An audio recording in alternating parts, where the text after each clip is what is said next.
Hey guys, it's Salvajee. We are of course back at it again with another Boruto episode review. If you're new here, I'm going to talk about what I liked and disliked about the series, and with that said, let's get right into this Boruto episode review.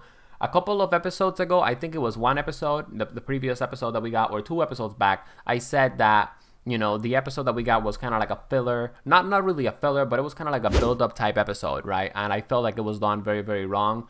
Well, my friends, this episode that we got today, I definitely, consider it as a build-up episode. I definitely thought it was a build-up episode. And not only was it a build-up episode, it was a build-up episode done right, okay?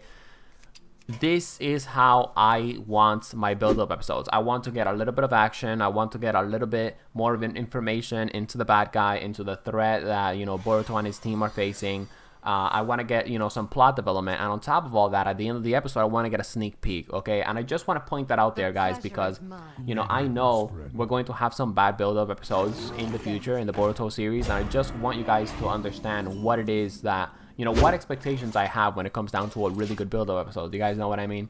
Anyways, now that we got that out of the way, let's talk about the beginning of the episode. Sarada finds a tip, and she of course decides to act on it. I really like that about the episode. It just goes to show that Sarada is of course very I guess you could say dedicated towards her goal of becoming a Hokage, and of course towards the goal of becoming a better ninja. I mean, let's be real here, right? Obviously, the reason why Sarada started acting on it is because, guys, something needed to happen to advance the plot, obviously, okay?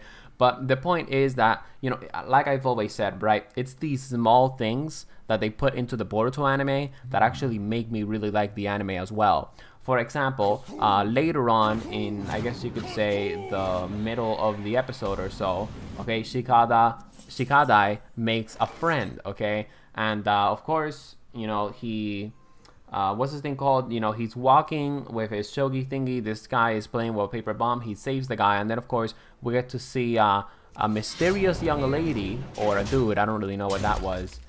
We get to see a mysterious young lady and some other person there, right? And she notices Shikadai, and long story short, then of course she starts playing with Shikadai, and then Shikadai realizes, holy shit, like, I actually want to beat this girl, right? Like, I actually like interacting with this woman. Let me actually, talk to my dad, Shikamaru, all right? So he teaches me some tips and some strategies and all that stuff, okay? And the reason why I like that about the episode as well, guys, is because, it's just a little bit of character development for Shikadai. I mean, keep in mind, guys, Boruto is a brand new series. I guess you could say, like, it's literally a brand new series. And for the most part, we haven't really gotten...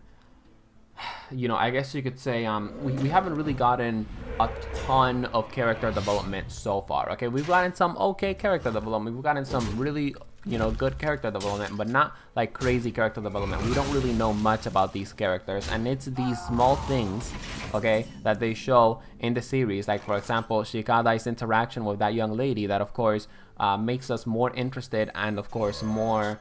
I guess you could say more invested into some of these characters. But of course, obviously, that's just my opinion. That's just how I feel about, what they do with the characters in the Boruto anime. And of course, like, it wouldn't be a Salvajee Cartel video if I don't really tell you guys in this video, damn, yo, Temari though,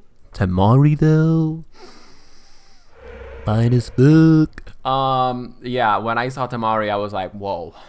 I would really like to get hit by that fan of hers.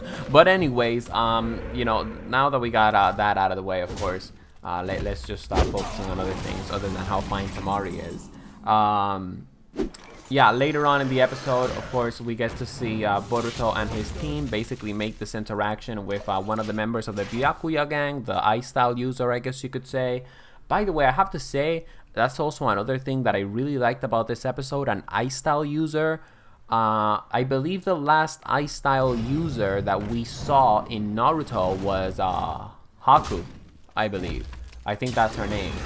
And the funny thing is, actually, going back to a little throwback on my Naruto Storm 4 videos, in my Naruto Storm 4 guide for Haku, I said Haku was a girl, okay? And I actually know that Haku is a boy, right? But I said that Haku was a girl, just to trigger some people, and it worked. It definitely worked. But anyways, yeah, I'm really glad that we're seeing an iStyle user, because again, it just makes the series, I mean, in my opinion, more interesting, okay? I mean, we've seen so many other you know, users in Naruto when it comes down to different chakra natures, like for example lightning, like for example Kakashi and Sasuke, right? Basically what I'm trying to say, I hope they bring back some unique chakra natures and possibly maybe even some new chakra natures or rare chakra natures. Like for example, I would really like to see another Gale style user or another Black Lightning user, like you know, my boy Dario. Okay, that's something that I would really like to see in the anime. One of the most awesome things that I really liked about this episode, and of course this actually took place towards the end of the episode, is, you know, Boruto is very I guess you could say dedicated into following, you know, into following this bad guy, okay, that stole the jewel, you know, from the rich, right? And okay, so here I am, guys, basically listening to the video after I recorded it, and I realized that I completely forgot to point something out. Another favorite thing about this episode, okay, is, you know, how the Boruto writers basically make Boruto and his team look like a team of ninja noobs, okay? I mean, I think this was done on purpose, okay? Because obviously the writers, they want to show in multiple ways that Boruto and his team, guess what? They're still new. They still don't know much, right?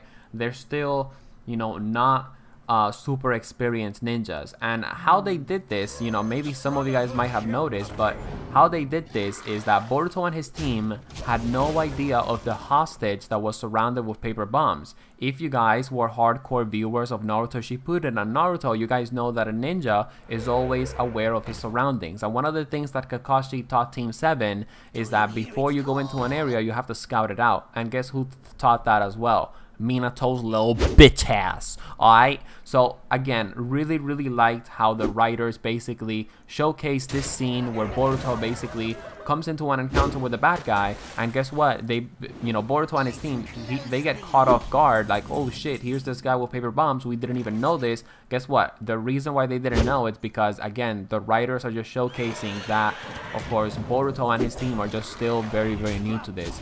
It could have been a coincidence. I don't really think so. And he goes into this town, and as soon as he went into the town, I knew what was going to happen. I was like, okay, Boruto is going to have some sort of awakening here, and the guy's going to get away, because, well, that's basically how, you know, that's basically how kind of the animes are. But, you know, something that I realized is, alright, Boruto is going to realize right now that this bad guy right here, alright, is trying to do some good. Okay, and this is, of course, going to, you know, sort of, I guess you could say, spark a fire within him. You know, Boruto is now going to start asking himself questions like, you know, are we really the good guys? Are we actually, you know, on the right side? And, you know, questions like that are, of course, going to make the anime more interesting. You guys have to keep in mind the questions and the struggles that Boruto and other characters go through, okay? Those things are important because those things are what builds character when it comes down to, you know, the characters that we have in the anime. One of the reasons why we love Naruto so much, in my opinion, it's because of all of the values that Naruto had. And the reason why Naruto had these values is because of all of the struggles and all of those, you know, intellectual moments, I guess you could say, that he had in the Naruto series. And of course, now we're seeing that with Boruto, and I really like that. But that's pretty much it, my friends, for this Boruto episode review. I hope you guys really enjoyed it. Now, if you enjoyed it, drop it a like and subscribe to join the Salvajee cartel for more Boruto episode reviews. Again, really good episode, and I'm really glad that this episode was honestly awesome. And I'm really glad that this episode actually made me think, because I feel like, you know, what we've gotten when it comes down to Boruto episodes recently isn't anything sort of too crazy, right? Like, I love these long Boruto episode reviews, but obviously I can't make a long Boruto episode review if we just get an episode that's just basic and doesn't really make you think as much as this episode did, okay? I hope you guys enjoyed the video, and of course, thank you very much for your time, and peace out, my friends.